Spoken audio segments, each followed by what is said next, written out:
Tension করিস না আপু, ব্যারিস্টার খারাপ কিছু করবেন না এই বিশ্বাস অন্তত রাখতে পারিস।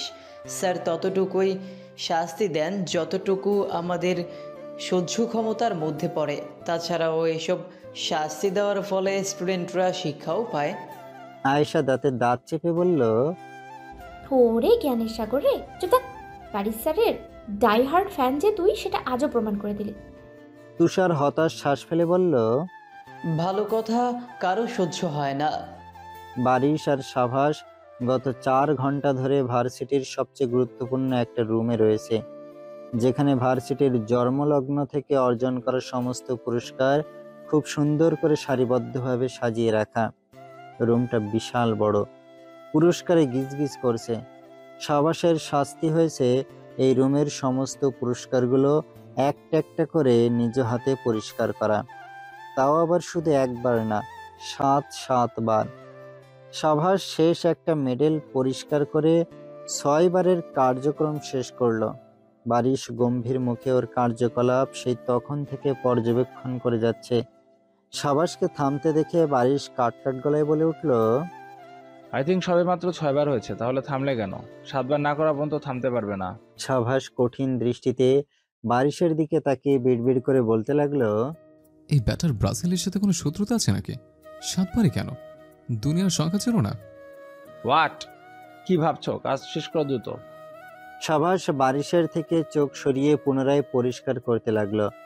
টানা পরিষ্কার করতে করতে ওর হাত দুটো অনুভূতি শূন্য হয়ে গেছে। এখন হাতের উপর কোনো ফিলিংসই আসছে না ওর। সাবাসের ভীষণ রাগ লাগছে, কিন্তু সেটা নিজের এই অবস্থার জন্য না, বরং এটা ভেবে যে ওই খবিশ এই শাস্তি আয়েশাকে দিতে চাচ্ছিল। এখন হলে সাবাস সত্যি সত্যি বারিশকে মেরে হাসপাতালের বাসিন্দা করে দিত। অপেক্ষার প্রহর শেষ হলো আরো 1 ঘন্টা পর। সাবাস ডিটেনশন রুম থেকে বেরিয়ে ক্লান্ত পায়ে করিডোর দিয়ে হাঁটছে। চোখ মুখ ফ্যাকাশে বর্ণ ধারণ করছে, হাত প্রচন্ড ব্যথা করছে ওর। দুহাতের সাথে মিলিয়ে ও চোখ মুখ খিচিয়ে ব্যথা সংবরণ করার চেষ্টা করলো। হঠাৎ সামনে থেকে আয়েশা আর তুষারকে ছুটে আসতে দেখে সাবাস তড়িঘড়ি করে হাত দুটো পকেটে ঢুকিয়ে নিল। কপালে ভাঁজ ফেলে বলে উঠল, কি ব্যাপার? তোরা এখানে এত রাত পর্যন্ত বাড়ি যাস না কেন? সবাই চিন্তা করছে হয়তো। তুষার শীতল গলায় বলে উঠল, ফোন করে আগেই জানিয়ে দিয়েছি, সমস্যা নেই। তুষারকে চোখের ইশারায় কিছুক্ষণ শাসিয়ে সাভাস আয়েশার দিকে তাকালো। আয়েশার চোখ দুটো ছলছল করে উঠল ভাইয়ের পাণ্ডুর মুখটার দিকে তাকাতেই। ঠোঁট উল্টে যেতে লাগলো ওর। তা দেখে সাভাস ব্যস্ত হয়ে বলতে লাগলো, খবরদার কাঁদবি না, খবরদার বলে দিলাম। তোর আমার প্রতি আলকা পেরে দেখলে আমার হার্ট অ্যাটাক হতে ধরে। সহ্য করতে পারে না এত ভালোবাসা। আয়েশা ওর কথাকে পাত্তা না দিয়ে ওর লুকিয়ে রাখা হাত দুটো বের করলো। সাভাস লুকানোর চেষ্টা করেও ব্যর্থ হলো। ভাইয়ের লাল হয়ে যাওয়া হাত দুটো দেখতেই আয়েশা ফুঁপিয়ে কেঁদে উঠল। ঘটনার আকস্মিকতায় সাভাস আর তুষার আহাম্মক হয়ে একে অপরের দিকে তাকালো। আয়েশা ক্রন্দনরত কণ্ঠে বলতে লাগলো, খুব কষ্ট হয়েছে তোর, তাই না? ওই বাড়ি স্যার একদম ভালো না। হয়েছে, কাঁদিস না ভাই। বিশ্বাস কর, তোরা তো ভালোবাসা আমার স্বাস্থ্যের জন্য ক্ষতিকারক। তুই কি চাস আমি অকালে হার্ট অ্যাটাক করে মরে যাই? আয়েশা ক্রন্দনরত চোখে কটমট দৃষ্টিতে ভাইয়ের দিকে তাকিয়ে ওর পিঠে মারতে মারতে বলল, তুই বলদ, তুই একটু ভালো না। তোকে মাসে মাসে না না সপ্তাহে সপ্তাহে এমন থেরাপি দেওয়া উচিত। সাভাস হেসে উঠে বলল। তোকে এভাবেই বেশি মানায়। আয়েশা মারা বাদ দিয়ে সাবাসের হাত দুটো আলতো করে ধরে বলল, চল বাসায় যাই, নিশ্চয়ই ক্ষুধা লেগেছে তোর। সাবাস মাথা ঝাঁকিয়ে বোনের পাশাপাশি হাঁটতে লাগলো। তুষার পেছন থেকে বলে উঠল, তোদের সম্পর্ক বোঝা মুশকিল, একটুতেই ঝগড়া বেঁধে যায়, আবার একটুতেই ভালোবাসা উতলে পড়ে। তুষারের কথায় পাত্তা না দিয়ে ওরা নিজেদের মতো হাঁটতে লাগলো। তা দেখে তুষার ভুরুকুচকে বলল, কিরে, আমাকে ছেড়ে যাচ্ছিস কোন সাহসে? দাঁড়া আমার জন্য। তুষার দৌড়ে ওদের কাছে চলে গেল। 3টা মূর্তি ধীরে ধীরে মিলিয়ে গেল। বারিশ হাত মুষ্টিবদ্ধ করে অন্ধকার থেকে আলোতে এলো। সবকিছু দেখেছে ও, যদিও ওদের মধ্যে কি কথা হয়েছে সেটা শোনেনি, তবে তুষারের বলা শেষ কথাটা শুনেছে। বারিশের মুখ দেখে বোঝা যাচ্ছে না ওর মনে কি চলছে, কিন্তু খুব দ্রুতই বড় কিছু হতে চলেছে সেটা নিশ্চিত। ডাইনিং টেবিলে 3 ভাই বোন বসে আছে। শেহনাজ অনেক আগেই খেয়ে নিয়ে নিজের রুমে গিয়ে পড়াশোনা করছে। তানিয়া কিছুটা অসুস্থ, তাই রুমে শুয়ে আছে। সিনু ওদের 3 জনকে খাবার পরিবেশন করে ওদের সামনে বসে পড়ল। সাবাস হাত দুটো লুকিয়ে রেখে চুপচাপ বসে আছে। তা দেখে সিনু ভুরুকুসকে বলল, কি হলো, খাচ্ছ না সাবাস? 3 ভাই বোনই মুখ চাওয়াচাই করলো। হঠাৎ আয়েশা বলে উঠল, মামা আসলে আজকে আমি ওকে খাইয়ে দিতে চাইছি তাই। সিনু বিস্ফোরিত চোখে ওদের দুজনের দিকে তাকাতে তাকাতে বলল, এটা এখন আমাকে বিশ্বাস করতে হবে তুমি কি না খাইয়ে দিবে সাবাসকে? কেন না মামা, তুমি এমন করছো কেন শুনি? তোমার জ্বলতেছে নাকি? সিনু কটমট দৃষ্টিতে মেয়ের দিকে তাকিয়ে থাকলো। সেটা ভ্রুক্ষেপ না করে আয়েশা 1 লোকমা ভাত সাবাসের মুখের সামনে ধরল। সাবাসও নির্দ্বিধায় সেটা খেয়ে নিল। সিনুর হতভম্ব ভাব চরম সীমায় পৌঁছে গেল। অস্ফুট স্বরে বলতে লাগলো, আশ্চর্য, তোমরা কি অসুস্থ? সকালে তো ঠিকঠাক ছিলে, গরমের কারণে কি কোনোভাবে শরীর খারাপ করেছে? সাবাস আর আয়েশা একযোগে বলে উঠল, শাট আপ মাম্মা, ডিস্টার্ব করছো। সিনু থতমত খেয়ে চুপ করে গেল। তুষার খেতে খেতে নিশ্চুপ হাসতেছে। সিনু ক্ষণকাল চুপ থেকে আবার বলে উঠল, সত্যি করে বলো সোনারা, তোমাদের কি কিছু হয়েছে? মানে মাথায় আঘাত লেগেছে কি কোনোভাবে? সাজিদ সিঁড়ি দিয়ে নামতে নামতে বলল, সিনু পাখি, কি হচ্ছে? তোমার কি ওদের মিল সহ্য হচ্ছে না? ডিস্টার্ব করছো কেন ওদের? সবসময় শুধু তিরিং বিরিং করতে থাকো। রুমে আসো তুমি। সিনু তড়ক করে বসা থেকে উঠে কাট গলায় বলল, হ্যাঁ যাবই তো, যাওয়া তো লাগবেই। একজনের সাথে কিছু দেনা পাওনা বাকি আছে যে। সাজিদ এমন নীরব হুমকিতে কেসে উঠল। সিনু ওর দিকে এগিয়ে গিয়ে টিটকারি দিয়ে বলল, আরে কাশতেছেন কেন? চলুন চলুন রুমে যাই। সাজিদ গলা খাকারি দিয়ে বউয়ের সাথে রুমে যেতে লাগলো, আগাম যুদ্ধের প্রস্তুতি নিতে নিতে। ওরা চলে যেতেই তুষার, সাভাস আর আয়েশা হাসতে লাগলো। হাসি থামিয়ে ওরা আবারও খাওয়ায় মনোযোগ দিল। আয়েশা নিজে খাওয়ার পাশাপাশি ভাইকে যত্ন করে খাইয়ে দিতে লাগলো। বারিশকে গত 2 দিন থেকে আয়েশা দেখেনি। ভার্সিটিতেও ওর ক্লাস অন্য স্যার নিয়েছিল। আর বীরকে পড়াতে এসেও বারিশের মুখ দর্শন হয়নি আয়েশার। এটা অবশ্য আয়েশার কাছে স্বস্তির। বেশ খুশি আছে বারিশকে না দেখতে পেয়ে। আজও যখন দেখল না, তখন ওর মুখের হাসি বিস্তৃত হয়ে গেল। বীরকে পড়ানোর সময় হঠাৎ বর্ষা চিন্তিত মুখে আয়েশার জন্য কিছু স্ন্যাক্স নিয়ে আসলো। বর্ষার অবস্থা খেয়াল করে আয়েশা ভুরুকুসকে বলল, কি হয়েছে আপু? তোমাকে ভীষণ চিন্তিত লাগছে। বর্ষা উদাস মুখে আয়েশার পাশে বসে বলল, আমার ভাইটার জানি কি হয়েছে। ওকে এত খারাপ অবস্থা আমি কখনো দেখিনি। ভার্সিটি থেকে ছুটি নিয়ে গত 2 দিন থেকে নিজের রুম বন্দি হয়ে আছে। না কিছু খাচ্ছে, না কারোর সাথে কথা বলছে। কি সমস্যা সেটাও বলছে না। আয়েশা মনে মনে বলল, এমনটা তো সাবাস আর আমার করা উচিত ছিল। মুখ দেখানোর মতো অবস্থায় রেখেছিস নাকি আমাদেরকে? বর্ষা পুনরায় বলতে লাগলো, ছোট থেকে অনেক কষ্ট সহ্য করেছে বারিশ, তবু ওকে এমন ভেঙে পড়তে আমি প্রথমবার দেখলাম। আমার যখন 11 বছর আর বারিশের 10, তখন আমাদের পরিবারের একমাত্র উপার্জনকারী ব্যক্তি বাবা ইন্তকাল করলেন। আমরা অতল সমুদ্রে পড়ে গিয়েছিলাম। তখন বারিশ কেমন হঠাৎ করে বড় হয়ে গেল, সংসারের সমস্ত দায়িত্ব নিজের কাঁধে তুলে নিল। এমন কোনো কাজ নেই যেটা ও করেনি। নিজের কষ্টে জর্জরিত হলেও মা আর আমাকে কখনো কষ্ট পেতে দেয়নি। মাঝে মাঝে মনে হয় ও আমার বড় ভাই। বারিশের অনেক পরিশ্রমের ফলে আজ আমরা এই অবস্থায় এসেছি। কাজ করার পাশাপাশি পড়াশোনার সমান তালে দাঁড়িয়ে গেছে, আর আমাকেও পড়িয়েছে। অবশ্য এক স্যারের অনেক গুরুত্ব রয়েছে বারিশের সফলতার পেছনে। আয়েশার হঠাৎ সমস্ত রাগ পড়ে গেল। মনোযোগী হয়ে বর্ষার কথাগুলো শুনতে লাগলো। সামান্য হেসে বর্ষা বলে উঠল, বারিশ ভার্সিটিতে পড়াশোনাকালীন সময়ে পাশের ফ্ল্যাটটা ভাড়া নিয়েছিল, যদিও এখন ওটা কিনে নিয়েছে।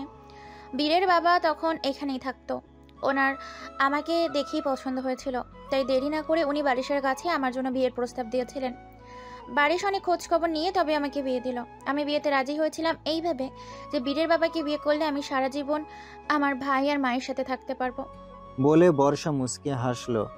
আয়েশারও এসব শুনে মুখে হাসি ছড়িয়ে পড়ল। বারিশ ব্যতীত এই পরিবারের সবাইকে ওর ভীষণ পছন্দ। কত সুন্দর ব্যবহার সকলের। হঠাৎ কলিং বেল বেজে উঠতেই বর্ষা উঠে গেল, আর আয়েশা হাসি মুখে বীরকে পড়ানোয় মনোযোগ দিল।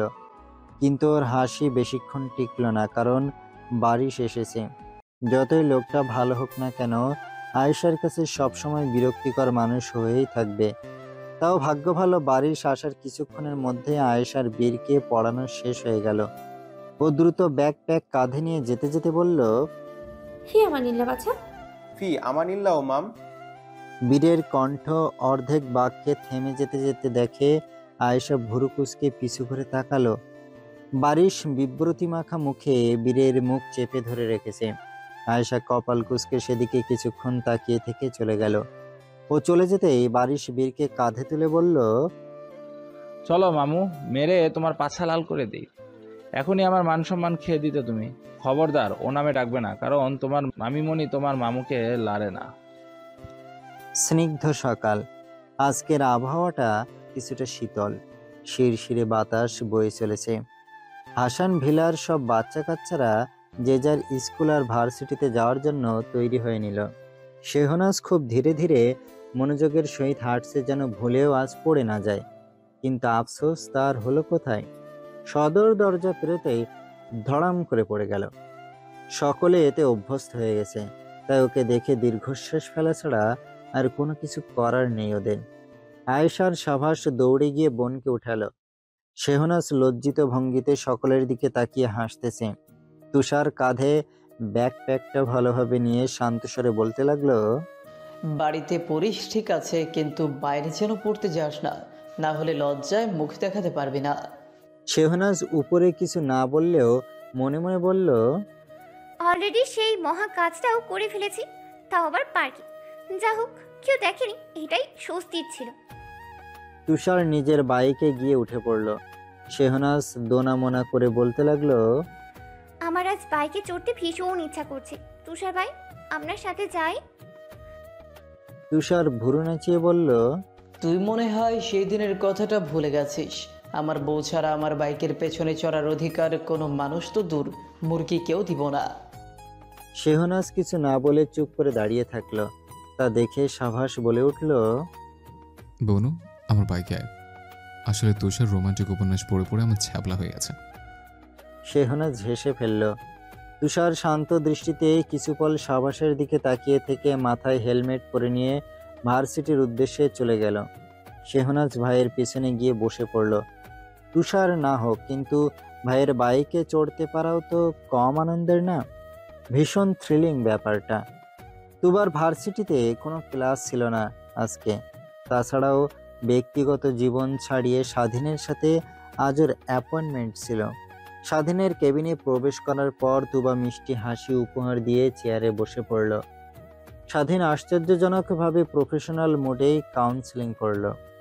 এমনভাবে কথা বলল যেন তুবাকে ও এর আগে কখনো দেখেনি। একজন ডাক্তার তার পেশেন্টের সাথে যেমন আচরণ করে ঠিক সেভাবে। এসব দেখে তুবার ভুরু কুঁচকে গেল। এক পর্যায়ে বলেই ফেলল, কি ব্যাপার, এত উইয়ার্ড আচরণ করছেন কেন? কালকের জন্য রাগটা তো আমার থাকা উচিত, আপনার নয়। স্বাধীনও ভুরু কুঁচকে বলল, রাগ করার কি আছে? কালকের ব্যাপার কালকেই মিটে গেছে। তুমিও মজা করেছিলে আর আমিও মজা করেছিলাম। As a simple is that. এখানে রাগ করে থাকার তো প্রশ্নই আসে না। তাহলে এমন আচরণ করছেন কেন? কেমন আচরণ করছে? আমি কি আজ মাথা নিচে রেখে পা উপরে তুলে কথা বলছি? আমি কি তোমার সাথে চাইনিজ ভাষায় কথা বলছি? আমি কি শিম্পাঞ্জির মতো লম্ফজম্প করছি, নাকি তোমার ঘাড়ে চড়ে কথা বলছি? তুবা বিরক্তিতে চকারান্ত উচ্চারণ করে বলল, আমার সাথে ফাইজলামি করেন? আমি বলতে চাচ্ছি, পেশেন্টের সাথে যেমন আচরণ করেন সেইভাবে আচরণ করছেন কেন? তো তুমি কি আমার পেশেন্ট না? হ্যাঁ পেশেন্ট, কিন্তু আমি তো আপনার হবু বউ। সেটা তো ব্যক্তিগত জীবনে। এখানে আমরা প্রফেশনাল মিট করছি। ও হ্যাঁ, তোমাকে একটা কথা বলতে ভুলে গেছি। আমি প্রফেশনাল জীবনে সবার সাথে একইভাবে আচরণ করি। এমনকি আমার মায়ের সাথেও অপরিচিতদের মতো আচরণ করি। একবার আম্মু এসেছিল আমার ক্যাবিনে। আমি আম্মুকে ম্যাম বলে ডেকেছিলাম। যদিও তার জন্য বাড়িতে গিয়ে আমাকে জুতো পিটা করেছিল, তবুও আমি শুধরাইনি। দুবার চোয়াল ঝুলে গেল, সাথে প্রচণ্ড হাসিও পেল। কিন্তু অবাক হওয়ার মাত্রা হাসির চেয়ে ভারী পড়ায় ও হতভম্ব হয়ে স্বাধীনের দিকে তাকিয়ে থাকলো। স্বাধীন ক্ষণকাল চুপ থেকে আবারও বলে উঠল, ভালোভাবে মনে করে দেখো, আমি সবসময় তোমার সাথে একইভাবে কথা বলতাম কাউন্সিলিংয়ের সময়, কিন্তু গত কয়েকদিনে ব্যক্তিগত জীবনে আমাদের সম্পর্কের চরম উন্নতি হয়। তোমার আজ আমার আচরণ একটু অন্যরকমের লাগছে, কিন্তু এটা একদমই সঠিক আচরণ। তুমি ভুল বুঝছো। আর একটা গুরুত্বপূর্ণ কথা, আমি শুধু চশমা পরার পেশেন্টদের সাথে আপনজনের মতো আচরণ করে থাকি, তা বাদে বাকিদের সাথে একদম প্রফেশনাল আচরণ। দুবার চোখ বড় বড় হয়ে গেল। হতভম্ব হয়ে কয়েক মিনিট চুপচাপ স্বাধীনকেই দেখে গেল। অতঃপর বিড়বিড় করে বলতে লাগলো, এটা তো সাধারণ মানুষ হতে পারে না। এ তো দেখছি চশমা গ্রহের রাজা বাদশা। নয়তো নিজের নিজস্ব মাকে কেউ ম্যাম বলে ডাকে, আর চশমা পরে মানুষদের কেউ চাচা, নানি, খালা, খালু বলে ডাকে। তার মানে আমিও রিস্ক জোনে আছি। আর এখনো না হওয়ার শাশুড়িকে তো ম্যাম বলে ডেকেছে, তাহলে আমাকে নির্ঘাত কোন একদিন আপু বলে ডাকবে এই বেটা। আরে আয়েশা ক্লাস শেষে ব্যাগ কাঁধে নিয়ে করিডোরে ঘুরঘুর করছে। ওর গন্তব্য ক্যাম্পাসের সবুজ ঘাসে গিয়ে বসে কিছুক্ষণ প্রকৃতি বিলাস করা। কিন্তু বিপত্তি ঘটল সাভাসের আগমনে। ও কোথা থেকে হুট করে এসে আয়েশার পথ আগলে দাঁড়ালো। আয়েশার ভুরু যুগল কুঁচকে গেল, দাঁতে দাঁত চেপে বলল, তুই যে বান্দর সেটা আমি এমনিতেও মনে প্রাণে বিশ্বাস করি, এভাবে লাফালাফি করে প্রমাণ করতে হবে না। সাভাস ডোন্ট কেয়ার ভাব নিয়ে করিডোরের পিলারে হেলান দিয়ে বলল, থ্যাঙ্কস বান্দরের বোন। আয়েশা কটমট দৃষ্টিতে ওর দিকে তাকিয়ে বলল, এই তুই আমাকে বান্দর বললি? বাহ, তুই এত তাড়াতাড়ি কিভাবে বুঝে গেলে? আমি তো ভেবেছিলাম তোকে বোঝাতে আমাকে মিনিমাম 1 মাস সাধনা করতে হবে। বেশি নাটক করবি না সাবাস। কি জন্য এসেছিস সরাসরি বল। সাভাস দাঁত বের করে বলল, তোকে বাদাম খাওয়াতে এলাম। বাদাম নামটা শুনতে আয়েশার গা গুলিয়ে উঠল, চোখ মুখ কুঁচকে গেল। তা দেখে সাভাস অট্ট হাসিয়ে হাসতে হাসতে বলল, বাদাম ফোবিয়া, এই প্রথমবার দেখছি। আয়েশা কিছু না বলে ওকে পাশ কাটিয়ে যেতে ধরলে সাভাস আবার ওর পথ আটকে বলল, শুধুমাত্র একটা বাদাম খা প্লিজ। এত আদর করে বলছি, খেয়ে নে না। আয়েশা চোখ গরম করে বলল, পচ্ছা সাবাস। ছাড়বো না, উড়ে উড়ে যেতে পারলে যা। তুষার লাইব্রেরি থেকে বেরিয়ে এ পথ দিয়েই আসছিল। হঠাৎ সামনে আগুন আর পানিকে একসাথে দেখে ও ওদের দিকে এগিয়ে গিয়ে বলল, সেদিন না ভালোবাসা উতলে পড়ছিল, আজ আবার নিজেদের আসল চরিত্রে ফিরে এসেছিস। বাহ, এত দ্রুত কামব্যাক তো অস্ট্রেলিয়াও বিশ্বকাপে করে না। আয়েশার সাভাস একযোগে বলে উঠল। তুষার হতভম্ব হয়ে ওদের দুজনের রুদ্রমূর্তি দেখল। আয়েশার সাভাস আবারও নিজেদের মতো প্যাস ফ্যাস করতে লাগলো। এমন সময় কারোর গম গম কণ্ঠস্বরে ওরা থেমে গেল। বারিশ গম্ভীর মুখে পিছনে দুহাত গুজে সামনে সাভাসের হাতের দিকে তাকিয়ে আছে, যে হাত আয়েশার বা হাতটা শক্ত করে ধরে আছে। এখানে হচ্ছেটা কি? অনেকদিন থেকেই তোমাদের চরম পর্যায়গুলো দেখে চলেছি আমি, আজ তো লিমিটই ক্রস করে ফেলেছো। আয়েশার সাভাস অবাক হয়ে বলল, কি করেছে? তুষারও এই প্রথমবার বারিশের এমন আচরণের কারণ বুঝতে সক্ষম হলো না।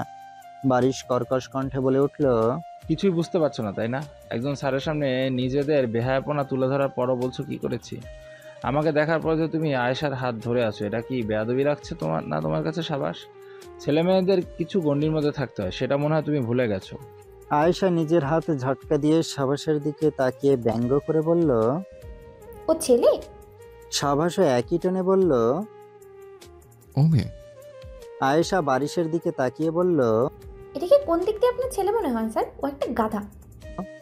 বারিশের কপালে ভাঁজ পড়ল, কাট কাট গলায় বলে উঠল, মস্করা করছো? ছেলেদের সাথে এমন অবাধ মেলামেশা করার পর এখন উল্টোপাল্টা কথা বলে টপিক ঘোরানোর চেষ্টা করছো। আয়েশা অবাক হয়ে বলল, ভাইয়ের সাথে কথা বলা মেলামেশা করা যাবে না, এটা কোথায় লেখা আছে? বারিশ হতভম্ব গলায় বলল, ভাই? কে ভাই?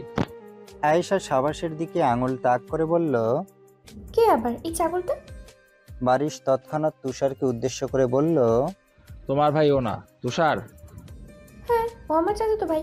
আর এই ছাগলটা আমার নিজের মায়ের পেটের যমজ ভাই। বারিশ বিস্ফোরিত চোখে একবার আয়েশার দিকে তাকাচ্ছে তো একবার সাবাসের দিকে তাকাচ্ছে। যদিও বাইরে থেকে ও যে প্রচন্ড অবাক হয়েছে সেটা বোঝা যাচ্ছে না। আয়েশা ওকে চুপ থাকতে দেখে বলতে লাগলো, আসলে আমাদের দেখে মনে হয় না, কিন্তু আমরা জমজ। বিশ্বাস না হলে সাবাসের গাল থেকে দাড়িগুলো টেনে ছিঁড়ে তাহলে বুঝবেন। অথবা আয়সার গালে কিছু দাড়ি লাগিয়ে দেখুন, আমাদের মুখের মিল পাবেন। সাবাসের ভাবলেশীন কথায় আয়েশা খেপে গিয়ে ওর হাতে চিমটি কাটলো।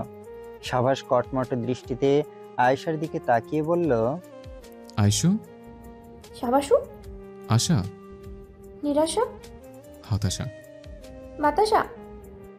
দুই ভাই বোনের গলা শুকিয়ে গেল। গলায় জোর আনার জন্য ওরা কাশতে লাগলো। বারিশ আহাম্মক হয়ে ওদের দুজনের দিকে তাকিয়ে থাকলো। ওরা দু ভাই বোন পুনরায় ঝগড়া শুরু করতে ধরলে তুষার কানে ফোন নিয়ে বলতে লাগলো, হ্যালো বড়মা, শুনতে পাচ্ছ? সাবাস আর আয়েশা আতঙ্কিত চোখে তুষারের দিকে তাকিয়ে বলল, ফোন কাট বেটা, মামাকে কিছু বলিস না, মামা আমাদের জুতা দিয়ে মারবে। তুষার তবুও ফোন কানে নিয়ে আসে। এবার আয়েশার সাবাস কণ্ঠটা নরম করে বলল। তুষার মুচকি হেসে ফোন কান থেকে নামালো। ও সিনুকে ফোনই দেয়নি, শুধুমাত্র ওদের দুজনকে ভয় দেখাতে চেয়েছিল। বিষয়টা বুঝতে পারতেই আয়েশার সাবাস দাঁতে দাঁত চেপে বলল, তোকে তো। তুষার অবস্থা বেগতিক দেখে দৌড় লাগালো। আয়েশার সাবাস ওকে ধরার জন্য পিছন পিছন ছুটতে লাগলো। পুরো ক্যাম্পাস জুড়ে তিন ভাই বোন ছোটাছুটি করতে লাগলো। ওদিকে বারিশ এখনো তবদা খেয়ে দাঁড়িয়ে আছে। অনেকক্ষণ দাঁড়িয়ে থাকার পরও হাঁটতে লাগলো, কিন্তু ও এতটাই অন্যমনস্ক ছিল যে পিলারে গিয়ে সজোরে ধাক্কা খেলো। এতে করে লজ্জা পেয়ে বাড়ির শুরুতেই আশেপাশে তাকালো কেউ দেখলো কিনা সেটা দেখার জন্য। যখন বুঝলো কেউ দেখেনি তখনও আবারও হাঁটতে লাগলো, কিন্তু এবার উষ্ঠাকে পড়তে ধরলো। যদিও পুরোপুরি পড়া থেকে বেঁচে গেছে। বারিশ গলা খাকারি দিয়ে নিজেকে সামলে নিয়ে আবারও হাঁটতে লাগলো। ড্রয়িং রুমে বসে বড়রা কিছু সলা পরামর্শ করছে। তাদের চারজনের চোখে মুখে চাপা উত্তেজনা আর খানিকটা সংখ্যা খেলা করছে। সিনু চিন্তিত স্বরে বলে উঠল, সাজিদ শুনুন, মেয়ে যদি আমাদের ভুল বোঝে তাহলে? বুঝবে না ভুল। আমার মেয়েকে আমি খুব ভালো করেই চিনি, অনেক বুদ্ধিমতী। আয়েশা সদর দরজা দিয়ে ক্লান্ত শরীরে ভিতরে প্রবেশ করতেই চার জোড়া উৎসুক চোখ সেদিকে তাকিয়ে থাকলো। আয়েশা সবার চাহনি ওর দিকে নিবদ্ধ দেখে খানিকটা ভড়কে গেল। ভার্সিটি থেকে কোনো নালিশ টালিশ আসেনি তো আবার? আয়েশার বুক ধুকপুক করে উঠল যখন সাজিদ বলল, বড় আম্মু যান, একটু এদিকে শুনে যাও তো, তোমার সাথে কিছু জরুরি কথা আছে। আয়েশা ঢোক গিলে ওদের দিকে চলে গেল। এমন সময় সাভাস, তুষার আর শেহনাজও নিচে চলে আসলো। পরিস্থিতি জমজমাট দেখে দ্রুত সিঁড়ি ভেঙে নিচে নামতে লাগলো। তা দেখে তুষার শেহনাজকে উদ্দেশ্য করে বলল, তুই একটু আস্তে দৌড়া। শেহনাজ ওর কথা মতো ধীরে ধীরে নিচে নামলো। আয়েশার দম আটকে যাওয়ার উপক্রম হলো যখন বড়রা একে অপরের দিকে তাকিয়ে মুখ চাওয়াচাওয়ি করে একে অন্যকে কথাটা বলতে বলছে। কেউ বলতে রাজি না হওয়ায় শেষে সাজিদ গলা খাকড়ি দিয়ে বলল, তোমার জন্য একটা ছেলে পছন্দ করেছি, অনুমতি দিলে আমরা সামনে এগোতে চাই। সাবাসের এত জমজমাট পরিবেশ পছন্দ না, তাই ও অন্যদিকে যাওয়ার জন্য পা বাড়িয়েছিল, কিন্তু বাবার বলা কথাটা কর্ণগোচর হতেই ওর কদম থেমে গেল। চকিতে পিছু ঘুরে একবার বাবা মায়ের দিকে তাকালো তো একবার বোনের দিকে তাকালো। আয়েশা স্বাভাবিক মুখভঙ্গিতে চুপ করে দাঁড়িয়ে আছে। তা দেখে সাবাস ভ্রুকুচকে বলল, অনুমতি দিলে আগাতে চাও মানে কি? ছেলেটাকে আয়সা এখনো দেখেনি পর্যন্ত, ওই ছেলের বিষয়ে কিছু জানে না। ও কিভাবে অনুমতি দিবে? ও আমি বুঝলাম না বাবা। সাজিদ শান্ত স্বরে বলল, আমি সেই অনুমতিই চাচ্ছি সাবাস। ও কি ছেলেটাকে দেখতে চায়, এখন বিয়ে করতে চায়, এসবের ক্ষেত্রে অনুমতি চেয়েছি। ছেলেটাকে বিয়ে করতেই হবে, এই অনুমতি কিন্তু চাইনি। সাবাস কিছু বলার আগে আয়েশা বলে উঠল, আমার সমস্যা নেই বাবা, তুমি যখন দেখেছো তো ছেলে নিশ্চয়ই ভালোই হবে, এতে কোনো সন্দেহ নেই। বড়দের মুখের চিন্তারা গায়েব হয়ে গেল। মেহমেদ উচ্ছ্বসিত হয়ে বলল, হোয়াট এভার, কতদিন পর বিয়ে খাবো, কি মজা। একটা বিয়ে খাওয়ার জন্য এতটাই ডেসপারেট হয়েছিলাম যে মনে হচ্ছিল নিজেই আরেকটা বিয়ে করে নিই। তানিয়া কটমট দৃষ্টিতে মেহমেতের দিকে তাকিয়ে বলল, এই ছিল আপনার মনে? এই হিসাব কিন্তু আমি পরকালে গিয়ে নিব। হোয়াট এভার, এই ভয়ে তো করিনি মিস তেনা তেনা। ওদের কথা শুনে আয়েশার সাভাস ব্যতীত সবাই হেসে উঠল। আয়েশা ক্ষীণ কণ্ঠে বলল, আমি খুব ক্লান্ত, একটু বিশ্রাম নিতে চাই। অনুমতি পাওয়া মাত্রই আয়েশা দ্রুত সিঁড়ি বেয়ে নিজের রুমের দিকে চলে গেল। সাভাস সূক্ষ্ম দৃষ্টিতে বোনের গমন পথের দিকে তাকিয়ে থাকলো। আয়েশা আজ অনেক সময় নিয়ে গোসল করলো। গোসল শেষে ভেজা চুলগুলো পিঠের ওপর এলোমেলো করে ছড়িয়ে রেখে রুমের এসি অন করলো। ওর দৃষ্টি জানালা দিয়ে দৃশ্যমান ভাসমান রূপালী চাঁদটার দিকে। ওর মনে কি চলছে তা বাইরে থেকে দেখে বোঝার সাধ্য নেই কারো। দরজায় টোকা পড়তেই আয়েশা সেদিকে তাকালো। সাভাস আলতো করে দরজাটা খুলে ভেতরে প্রবেশ করলো। সোজা এসে বোনের পাশে হাত পা ছড়িয়ে বসলো। ক্ষণকাল দুজনেই নিশ্চুপ। অতঃপর সাভাস বলে উঠল, দেখ আইসু, মত না থাকলে বল আমায়, আমি এক ছুটকিতে ওই ছেলের সাথে দেখা করা বানচাল করে দেব। আয়েশা ভুরুকুচকোর দিকে তাকিয়ে বলল, মত থাকবে না কেন রে? আমি কি বিয়ে করব না? করবি তো, কিন্তু তোর জন্য এখনো পেট মোটা কালাচাঁদ খুঁজে পাইনি রে, তাই সময় চাচ্ছি একটু। আয়েশা চোখ পাকিয়ে ভাইয়ের দিকে তাকিয়ে বলল, জীবনেও তোর পছন্দের ছেলেকে বিয়ে করব না আমি। সাভাস সামান্য হাসলো। আবারও দুজনের মধ্যে নীরবতা নেমে আসলো। সাভাস বারবার আর চোখে বোনের দিকে তাকাচ্ছে। কিছুক্ষণ পর ফোঁস করে একটা শ্বাস ফেলে বলল, এই প্রথমবার আমি তোকে বুঝতে সক্ষম হচ্ছি না আয়েশা। তোর তো কোনো পছন্দ থাকার কথা না, তাহলে আমার কেন মনে হচ্ছে তুই মনে মনে কাউকে খুব করে চাস। আয়েশা চকিতে ভাইয়ের দিকে তাকালো। ক্ষণকাল চুপ থেকে বলল, বেয়াদব ছেলে, ভাগ এখান থেকে।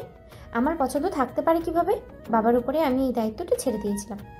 সাভাস বসা থেকে উঠে বলল, হ্যাঁ হ্যাঁ যাচ্ছি, আমার ঠেকা পড়েনি বিয়ে আটকে তোকে আজীবন এ বাড়িতে বশ করে রাখার। আমার লাল টুকটুকে মিষ্টি পোটে কানার আগেই তোকে বিদায় করতে হবে, নয়তো তুই যে ডাইনি আমার ছোট্ট বউটাকে চালিয়ে মারবি। আয়েশা রেগে গিয়ে ওর মুখে বালিশ ছুঁড়ে মারল। সাভাস যদিও সেটা ক্যাচ করে নিয়েছে। আয়েশার দাঁতে দাঁত চেপে বলতে লাগলো, তুই এখান থেকে ভাগ, নয়তো তোর জিহ্বা টেনে একদম জিরাফের গলার মতো লম্বা করে দেবো। আজ বীরকে পড়াতে আসার পর থেকেই আয়েশা সবার মধ্যে অদ্ভুত আচরণ খেয়াল করলো। সবাই কেন জানি ওর দিকে অদ্ভুত দৃষ্টিতে বারবার তাকাচ্ছে। আয়েশা জিজ্ঞাসা করেছিল, কিন্তু কেউ ওর উত্তর দেয়নি। আবারও বীরকে অদ্ভুত দৃষ্টিতে ওর দিকে তাকাতে দেখে আয়েশা ভুরুকুচকে বলল, কি ব্যাপার বাচ্চা, আমার দিকে ভাবে তাকিয়ে আছো কেন? বীর ডোন্ট কেয়ার ভাব নিয়ে বলল, তোমাকে কেন বলবো? উত্তর দিলে কি আমাকে নোবেল দিবে তুমি? তাছাড়া আমার চোখ আর চাহনির কৈফিয়ত তোমাকে কেন দিব? আয়েশা আহাম্মক হয়ে গেল এমন টেরা টেরা উত্তরে। এবার বর্ষা পাশ দিয়ে যাওয়ার সময় আয়েশার দিকে এক দৃষ্টিতে তাকালো। তা দেখে আয়েশা নিজের মুখে হাত দিয়ে বলল, আমার মুখে কি কিছু লেগে আছে? ভার্সিটি থেকে আসার পথে কোনো কাক এসে তার মূল্যবান সম্পদটুকু আমাকে পাবলিক টয়লেট ভেবে রেখে যায়নি তো আবার? না না, ওদের জন্য একটা পক্ষী টয়লেট না বানালেই নয়। এত কিছুর মধ্যে বারিশের আচরণ ছিল একদম স্বাভাবিক। অন্য দিনের মতো এসে এক কাপ কফি বানালো। সোফায় বসে কফি খেতে খেতে দু একটা ম্যাগাজিন পড়লো। তারপর এসে বীরের পড়া দেখলো। ব্যাস এইটুকুই। আয়েশা ওর অস্তিত্বকে খুব একটা পাত্তা না দিয়ে বীরকে দ্রুত পড়ানো শেষে ফ্ল্যাট থেকে বেরিয়ে গেল। আমিও যাবো ওর সাথে। সাবাসের কথা শুনে সিনু ভুরুকুচকে বলল, তুমি যাবে মানে? আয়েশা যাবে ছেলেটার সাথে দেখা করতে, সেখানে তুমি গিয়ে কি করবে শুনি? কেন যাবো না মাম্মা? যদিও ছেলে ব্যাগে করে বম নিয়ে এসে আশাকে বম দিয়ে উড়িয়ে দেয়, তখন তুমি আমার পাগুলার ঝগড়ি মেয়ার কথা খুঁজে পাবে? আমি আয়েশাকে ছেলের সাথে একা একা দেখা করতে দিব না। সিনু তর্ক করতে যাবে তার আগে সাজিদ বলে উঠল, হয়েছে সিনু, থামো। ও যখন যেতে চাইছে তো যেতে দাও। তুষার আর শেহনাজও আশকারা পেয়ে বলে উঠল, তাহলে আমরাও যাব। ঠিক আছে, যাও। মেহমেদ হঠাৎ বলে উঠল, তাহলে নীর আর তুবা কেন বাদ থাকবে? হোয়াট এভার, তাদেরকেও ফোন করে ডেকে নাও। তারপর সবাই ওই ছেলের অন্তরাত্মা পর্যন্ত কাঁপিয়ে দিয়ে আসবে। ঠিক আছে বাচ্চারা? হোয়াট এভার, আমাদের বাড়ির মেয়েকে বিয়ে করা কি এতই সোজা নাকি? ছেলেকে কাদো কাদো করে তবেই ফিরবে, ওকে? তানিয়া অগ্নি দৃষ্টিতে মেহমেদের দিকে তাকিয়ে থেকে সকলকে উদ্দেশ্য করে দাঁতে দাঁত চেপে বলল, খবরদার এই ব্রয়লার মুরগির কথা শুনবে না। যাচ্ছ ঠিক আছে, কিন্তু ছেলেটাকে বিপত্তিতে ফেলবে না বলে দিলাম, নয়তো সবার হিসাব আমি পরকালে গিয়ে কড়ায় গন্ডাই নিব। সব আন্ডা বাচ্চাগুলো একটা 5 স্টার রেস্টুরেন্টে বসে আছে।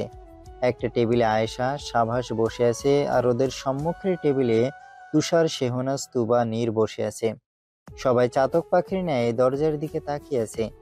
কে সেই ছেলে, তাকে দেখার জন্য যেন আর তর সইছে না। হঠাৎ একটা গাড়ি এসে থামতেই সকলের চোখ জ্বলজ্বল করে উঠল। উৎসুক নজরে দরজার দিকে তাকিয়ে থাকলো, কিন্তু দরজা দিয়ে একটা পেট মোটা টাকলা মানুষকে প্রবেশ করতে দেখে ওরা 1 সেকেন্ড চুপ থেকে জোরে হেসে উঠল। সাভাস হাসতে হাসতে বলল, এটা তোর জন্য একদম পারফেক্ট হতো। আয়েশা ভুরু কুঁচকে ভাইয়ের দিকে তাকিয়ে মাথা নিচু করে বসে থাকলো। অস্থিরতায় ও ক্রমাগত আঙুল ফুটাতে লাগলো। আয়েশা দরজার দিকে পিঠ করে বসে আছে, তাই কে কে আসছে সেটা ওর নজরে আসছে না। কিছুক্ষণ পর দরজা ঠেলে যে ভেতরে প্রবেশ করলো তাকে দেখে সাভাসের সবেমাত্র মুখে দেওয়া জুস সব বের হয়ে আয়েশার মুখে গিয়ে পড়ল। ওদিকে তুবা আর তুষার চোখ বড় বড় করে আগন্তুক ব্যক্তির দিকে তাকিয়ে থাকলো। ওদের গলায় খাবার আটকে গেছে। নীর আর শেহনাজ ওদের হঠাৎ এমন আচরণে অবাক হয়ে গেল। ছেলেটাকে দেখে এমন করার কারণ ওরা বুঝতে পারছে না। আয়েশা রাগে গিজগিজ করতে করতে ভাইয়ের দিকে তাকিয়ে বলল, এই তুই চোখে দেখিস না? জুস নিয়ে আমার মুখে আর বোরখায় সব শেষ করে দিলি বেয়াদব ছেলে। কোন বালকে দেখেছিস যে জুস বেরিয়ে গেল তোর মুখ থেকে? বারিশ অত্যন্ত শান্ত স্বরে বলল, আই থিঙ্ক সেটা আমি। আয়েশার রাগ হারিয়ে গেল। হতভম্ব হয়ে পিছু ঘুরে তাকালো। বারিশ অত্যন্ত স্বাভাবিক ভঙ্গিতে ওর দিকে তাকিয়ে আছে। হতভম্ব ভাব এখনো কাটেনি কারো। এটা বারিশ স্যার শুনতে পেরে শেহনাজ আর নীরও হতভম্ব হয়ে আছে। এই স্যারের কথা ওরা অনেকবার শুনেছে আয়েশার মুখে, তবে বেশিরভাগই খারাপ দিক। বারিশ আর আয়েশা মুখোমুখি বসে আছে। আয়েশা টিস্যু দিয়ে নিজের মুখ মুছে নিয়েছে। সাবাস ভুরুকুসকে এক দৃষ্টিতে ওদের দিকেই তাকিয়ে আছে। ওর চোখে মুখে রাগের ছটা। ওদের দিকে দৃষ্টি অব্যাহত রেখেই সাবাস একটা বার্গার নিয়ে সমস্ত রাগটা বার্গারের উপর ঝেড়ে চিবিয়ে চিবিয়ে খেতে লাগলো।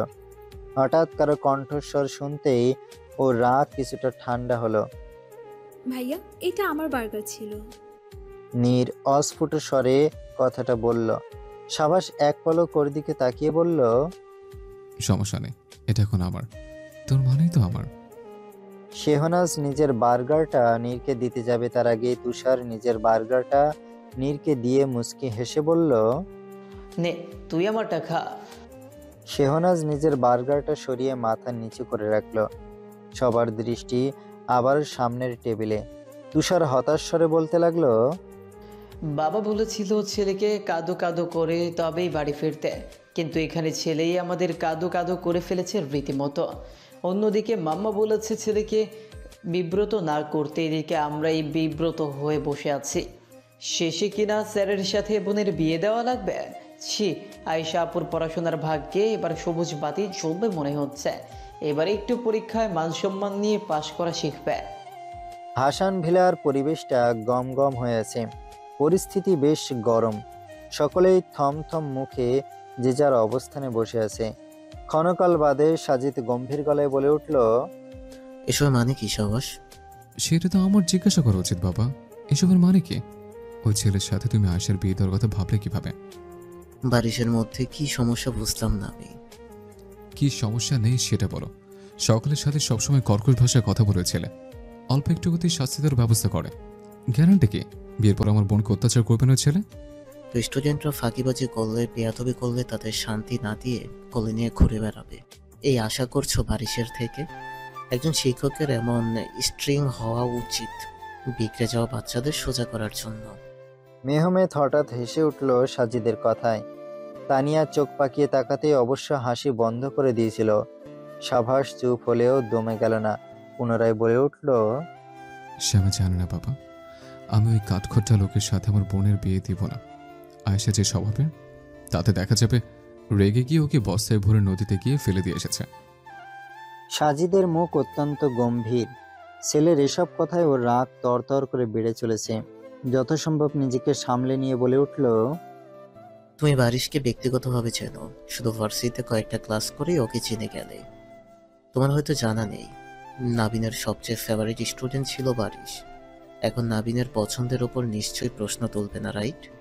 তাছাড়াও আয়েশা আমার মেয়ে, ওর জন্য যা পারফেক্ট সেটাই আমি ওর জন্য সিলেক্ট করব। সেটা নিশ্চয়ই অবগত আছে তোমার।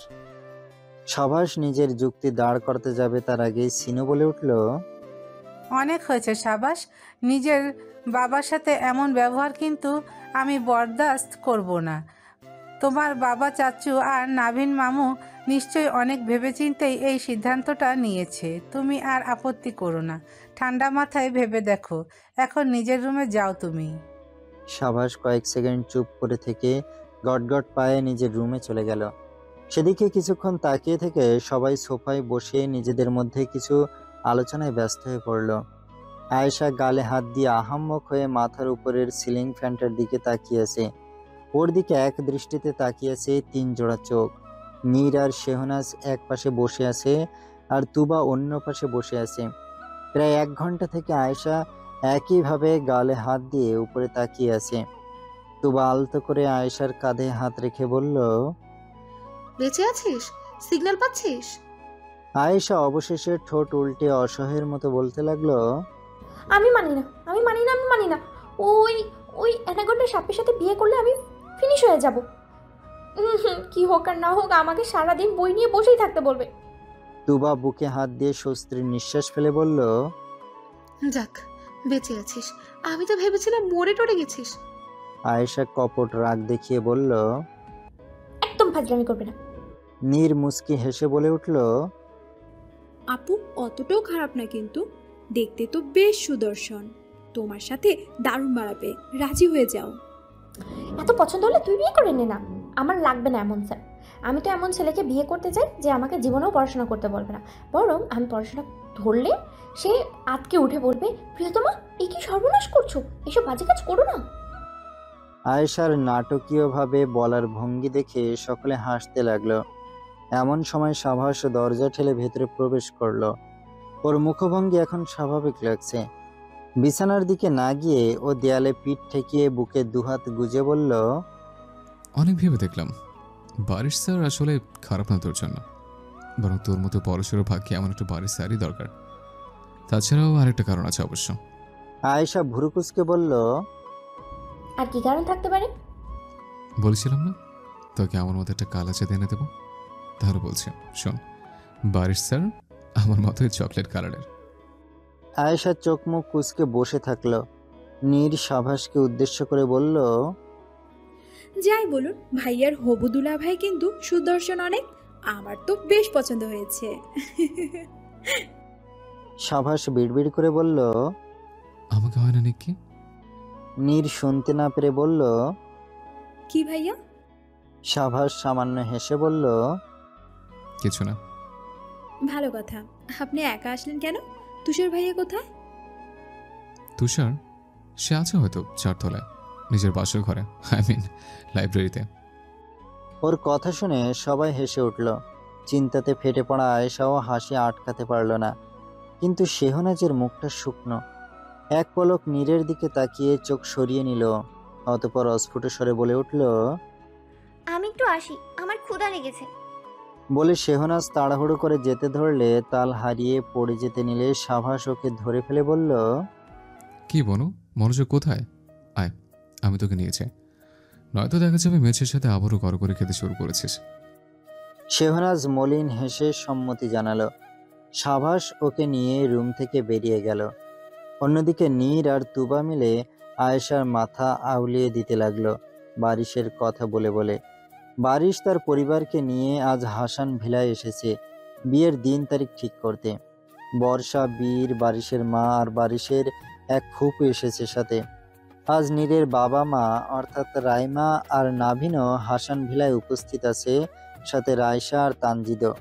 ওরা সবাই মিলে সিদ্ধান্ত নিয়েছে তুবা আর আয়েশার বিয়ে একই দিনে হবে। একসাথে ডাবল আনন্দ যাকে বলে। কিছুক্ষণ পর আয়েশাকে একটা কাঁচা হলুদ রঙের শাড়ি আর হিজাব পরিয়ে নিচে নিয়ে আসলো তুবা, নীর আর শেহনাজ। বারিশ চকিতে সেদিকে এক পলক তাকিয়ে চোখ সরিয়ে নিল। ওকে আসতে দেখে বর্ষা এগিয়ে গিয়ে আয়েশাকে নিয়ে গিয়ে বারিশের সম্মুখে বসালো। আয়েশা নিজেকে স্বাভাবিক রাখার চেষ্টা করে মাথা নিচু করে বসে থাকলো। একবারের জন্যেও বারিশের দিকে তাকালো না। তাই তো বুঝলো না কেউ একজন ওকে ঠিক কতটা মায়া ভরে দেখছিল। কিছুক্ষণ পর বীর এসে আয়েশার কোলে বসে পড়ল। আয়েশা ওকে দেখে হাসার চেষ্টা করলো। বীর দাঁত বের করে হেসে বলল, তুমি আমার মামুকে বিয়ে করলে ফ্রিতে তোমার কাছে পড়তে পারবো, তাই আমি তোমাকে মামিমণি হিসেবে মেনে নিতে রাজি হয়েছি, নয়তো হতাম না। আয়েশা আহাম্মক হয়ে গেল বীরের লজিক শুনে। আচমকা চোখ তুলে বারিশের দিকে তাকাতে ওদের চোখাচোখি হয়ে গেল। আয়েশা তৎক্ষণাৎ থতমত খেয়ে চোখ সরিয়ে নিল। ওর ভীষণ ছটফট লাগতেছে। ওর অবস্থা দেখে বারিশ বাঁকা হেসে বলল, মাই অ্যাড্রিং স্নো হোয়াইট। রাইমা তানিয়ার সাথে খাবারের দিকটা সামাল দিয়ে ড্রয়িং রুমে আসতেই রেগে ফায়ার হয়ে গেল। নাভিন হেসে হেসে বারিশের ফুপুর সাথে কথা বলছে। রাইমা দ্রুত পদে সেদিকে এগিয়ে গিয়ে মুখে জোরপূর্বক হাসি ফুটিয়ে বলল, এক্সকিউজ মি। ও নাভিনকে টানতে টানতে একটা ফাঁকা জায়গায় নিয়ে আসলো। নাভিন ভুরু কুঁচকে বলল, কি ব্যাপার মায়াবিনী, কি হয়েছে? রাইমা দাঁত কড়মড় করে বলল, কি হয়েছে? বয়স হয়ে গেলেও আপনার ভীমরতি কমলো না, তাই না? নাভিনের চোখে মুখে দ্বিধা। ও বুঝতে পারছে না কিছু। রাইমা নাভিনের কলার ধরে বলল, ভুলে যাবেন না, আমি ক্যারাটে ভুলে যাইনি।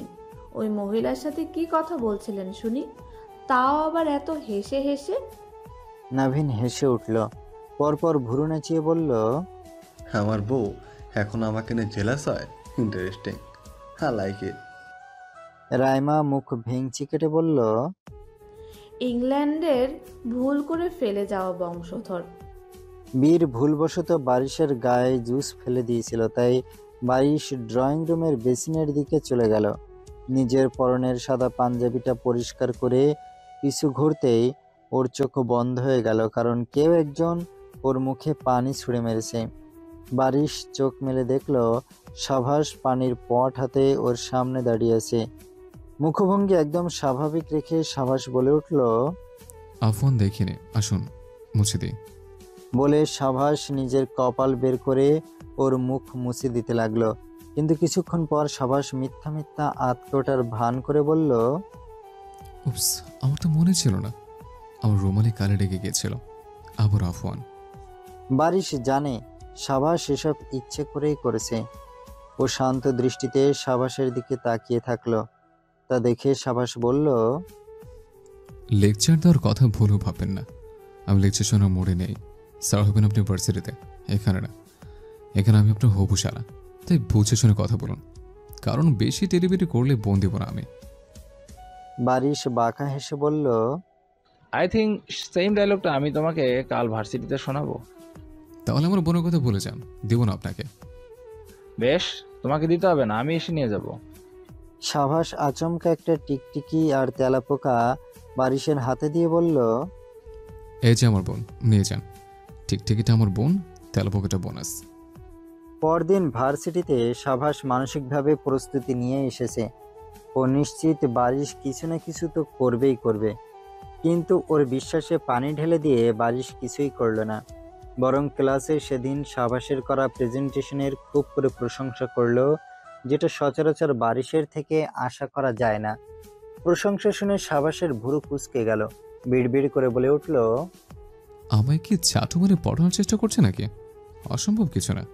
আয়েশাকে বিয়ে করার জন্য দেখছে, এখন আমাকে পটাতে দ্বিধাবোধ করছে না। আয়েশা কালকে যেমন মাথা নিচু করে বারিশের সামনে বসেছিল, আজ ক্লাসেও তেমন মাথা নিচু করেছিল। বারিশের দিকে তাকাতে একদম ইচ্ছে করছে না ওর। কিছুক্ষণ পর বারিশ ধীর পায়ে ওর সিটের পাশে এসে দাঁড়িয়ে গলা খাকারি দিল। আয়েশা চকিতে মাথা তুলে তাকালো, মনে মনে বলে উঠল, আজকেও অপমান করবে নিশ্চয়। কিন্তু ওকে সম্পূর্ণ ভুল প্রমাণিত করে দিয়ে বারিশ ওকে একটা পেন ড্রাইভ দিয়ে বলল, এখানে একটা লেকচার আছে, কাল এসে সেই লেকচারটা তুমি সামনে গিয়ে আমাদের সবাইকে বোঝাবে। আয়েশার চোখ কপালে উঠে গেল। হতাশ কণ্ঠে বলল, এতে 1 ঘন্টা বসিয়ে রেখে অপমান করতেন। বারিশ যেন ওর কথায় হাসলো, এমনটা অনুভব হলো আয়েশার। কিন্তু ভালোভাবে ওর মুখের দিকে তাকিয়ে দেখলো ওর মুখভঙ্গি স্বাভাবিক। বারিশ ক্ষণকাল পরে বলে উঠল, আই থিঙ্ক আমার কথা বুঝেছো। ভালোভাবে লেকচারটা বুঝবে, দেখবে আর বোঝাবে। বারিশ চলে গেল। আয়েশা কপালে হাত দিয়ে দীর্ঘশ্বাস ফেলতে ফেলতে বলল, বিয়ের আগে স্টাডি টর্চার শুরু করে দিয়েছে শালা। বারিশ ক্লাস থেকে বেরিয়ে যেতেই সাভাস ওর পিছু পিছু গেল। বারিশের পাশাপাশি হাঁটতে হাঁটতে বলল, আমাকে মাখন দিয়ে লাভ নেই, বোন আমি দিব না। বিয়ের দিন বোনকে এমন জায়গায় লুকিয়ে রাখবো যে চিরুনি তল্লাশি করেও খুঁজে পাবেন না। বারিশ মুচকি হেসে বলল, তাই দেখা যাক শালা বাবু কি করতে পারো তুমি। আমাকে আন্ডার এস্টিমেট করার ভুল করো না যেন। তোমার বোন আমার মানে আমারই। কাল না দিলাম বোনকে, আজ আবার আরেকটা চাই। বারিশ হঠাৎ থেমে গেল। ওকে থামতে দেখে সাবাসও থেমে গেল। বারিশ সাবাসের কাঁধে হাত রেখে অত্যন্ত ঠান্ডা স্বরে বলল, তোমার বোন আমার কাছে এতটাই মূল্যবান যে তাকে আমার একটা হাতের মুঠে নেওয়া সম্ভব নয়। সে পুরো বিজয় আহমেদ বারিশের চিত্তপট্টের সাম্রাজ্ঞী হবে। তার স্থান অনেক উঁচুতে। সে আমার হৃদয়ের গভীর মুক্তোর মতো রক্ষিত থাকবে, হাতের মুঠোয় না। কথাটা শেষ করে বারিশ একটা মিষ্টি হাসি উপহার দিয়ে সামনের দিকে এগিয়ে গেল। সেদিকে কিছু পল এক দৃষ্টিতে তাকিয়ে থেকে সাবাস হঠাৎ মুচকি হাসল। আজ সেই মহেন্দ্রক্ষণ। হাসান পরিবার আর ইসলাম পরিবারের দুই মূল্যবান সোনার খনি অন্যের বাড়িতে গিয়ে শোভা প্রদর্শন করবে। মেয়েদেরকে বিদায় দিতে হবে ভেবে সকাল থেকে ব্যথিত হৃদয়ের বাবা মারা অস্থির হয়ে উঠেছে। যেহেতু দুটো বিয়ে একসাথে, তাই বড়সড় একটা কমিউনিটি সেন্টারে বিয়েটা আয়োজন করা হয়েছে। পাশাপাশি দুই জোড়া আসন খুব সুন্দর করে সাজিয়ে রাখা হয়েছে। সাবাস আর তুষার গায়ে শার্ট চাপিয়ে সকাল থেকে সবকিছু তদারকি করে চলেছে।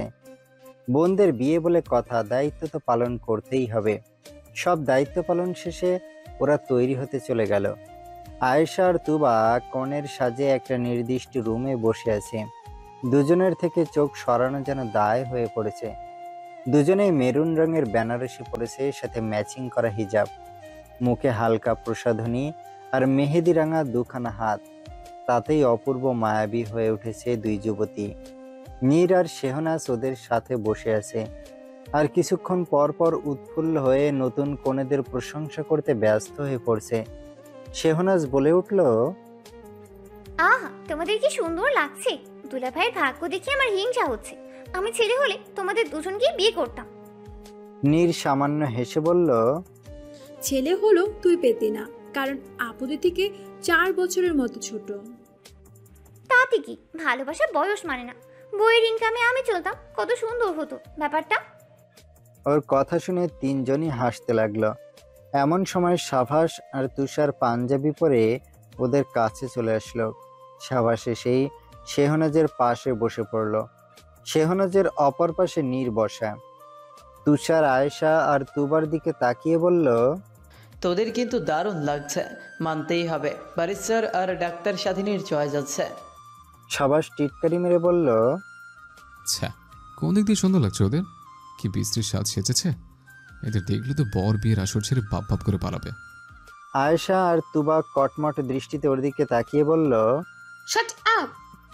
সেটাকে খুব একটা পাত্তা না দিয়ে সাভাস বলে উঠল, সুন্দর তো লাগছে নেকি আর আমার বোনকে, একদম ন্যাচারাল বিউটি যাকে বলে।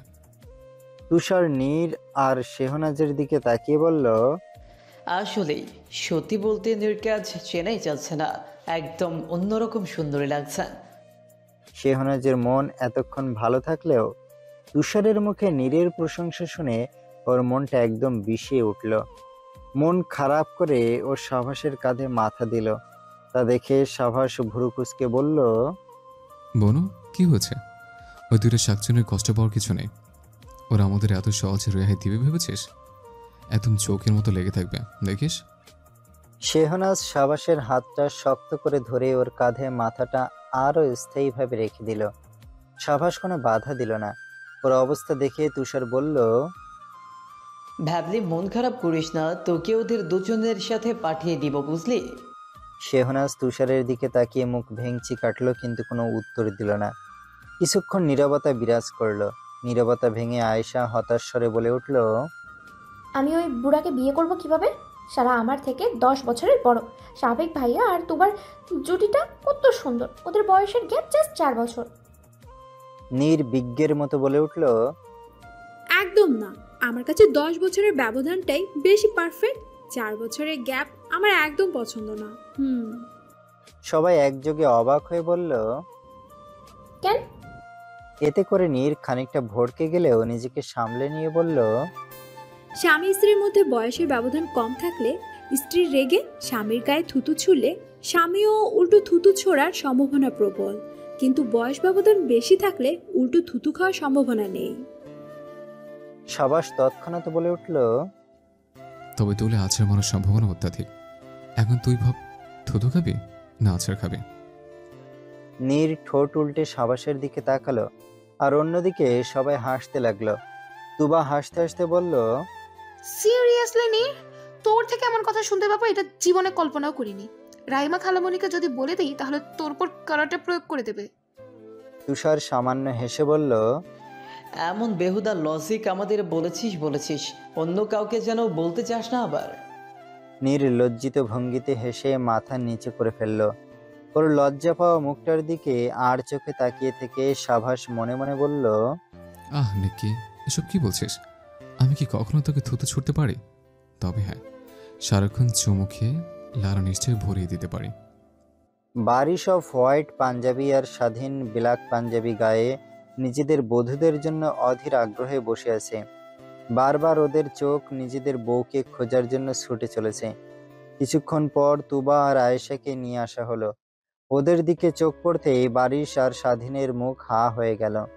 ওদেরকে এনে আসনে বসানোর পরও বারিশ আর স্বাধীনের হুঁশ ফিরল না। হঠাৎ সাবাস ওদের পাশে এসে গলা খাকারি দিয়ে বলল, একটা বোনও কিন্তু দিব না, বলে দিলাম। বারিশ আর স্বাধীন থতমত খেয়ে নিজেদের আসনে বসে পড়ল। তুবা সকলের অগোচরে স্বাধীনের পেটে চিমটি কেটে বলল, এই যে সাইকো সাহেব, আপনার কি লজ্জা নেই? ওভাবে তাকিয়েছিলেন কেন? মনে হচ্ছে একটা চশমা পরে আপনার বোন হয়ে যায়। স্বাধীন ভুরুকুচকে তুবার দিকে তাকালো, কিন্তু কিছু বলল না।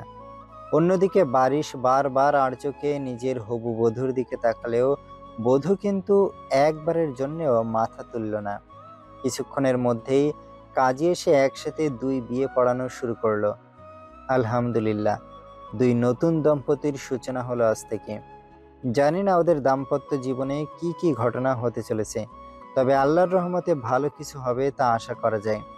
সাজিদ আর তানজিদ কেমন বিমূঢ় হয়ে দাঁড়িয়েছে। বাবা মানে পুরুষ তো, তাই চেয়েও কাঁদতে পারছে না। নিজেদের কলিজা ছিঁড়ে অন্য কেউ নিয়ে গেলেও যে তাদের কাঁদতে নেই। যদি সিনু আর রাইসার মতো মেয়েদের জড়িয়ে ধরে মন খুলে কাঁদতে পারতো, তাহলে হয়তো বুক থেকে কিছুটা ভার কমে যেত। কিন্তু মেয়ে যখন ছলছল চোখে সামনে এসে দাঁড়ালো, তখন আর নিজেকে সামনে রাখতে পারলো না। মেয়েকে জড়িয়ে ধরে ফুপিয়ে কেঁদে উঠল সাজিদ আর তানজিদ।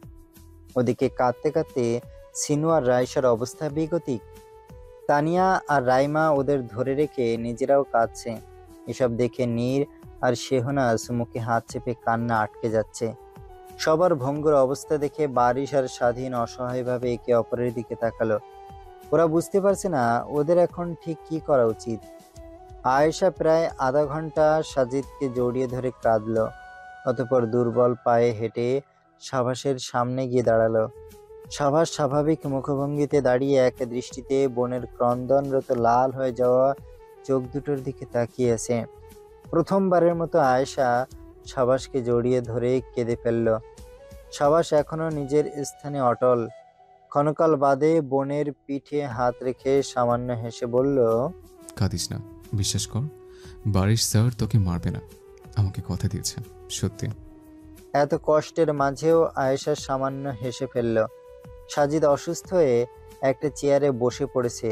ওর একটা সামর্থ্য নেই মেয়েকে বিদায় জানিয়ে পাঠিয়ে দেয়ার। তাই সাবাস বোনের হাত ধরে গাড়িতে তুলে দিয়ে আসলো। বারিশ গাড়িতে উঠতে যাবে এমন সময় সাবাস বলল, একটা কথা শুনুন, এখন আমার বোনকে যদি আজকের পর একবারও কাঁদতে দেখে, তাহলে কোনো কিছু না ভেবে আমি কি ওকে নিয়ে আসবো, সাথে আপনার নাক বরাবর কয়টা খুশি মারতেও ভুলবো না। বারিশ সামান্য হেসে বলল, ঘুষি মেরে নিজের শক্তি নষ্ট করতে হবে না। আমি দুনিয়াতে থাকাকালীন আমার থেকে আমার বউকে কেউ আলাদা করে তো দেখাক। একজন বিদায় হয়ে গেল। সাবাস এক দৃষ্টিতে চলন্ত গাড়িটার দিকে তাকিয়ে থাকলো। তুবা একমাত্র সন্তান হওয়ায় তানজিদ আর রাইসা পারছে না নিজের মেয়েকে বিদায় দিতে। নাভিন আর মেহমেদ অনেক কষ্টে তানজিদকে সামলালো। তুবা কাঁদতে কাঁদতে মূর্ছা গেছে।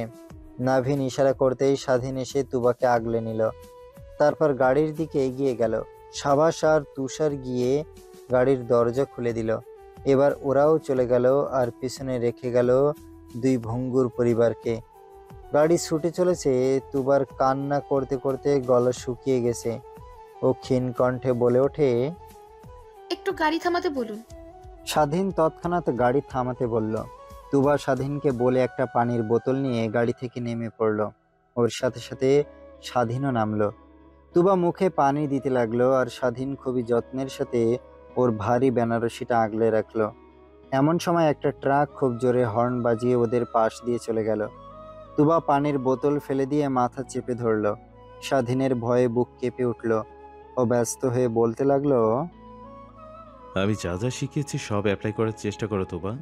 Don't lose yourself. Tuba আর্তনাদ করে বলতে লাগলো, আমি সহ্য করতে পারছি না।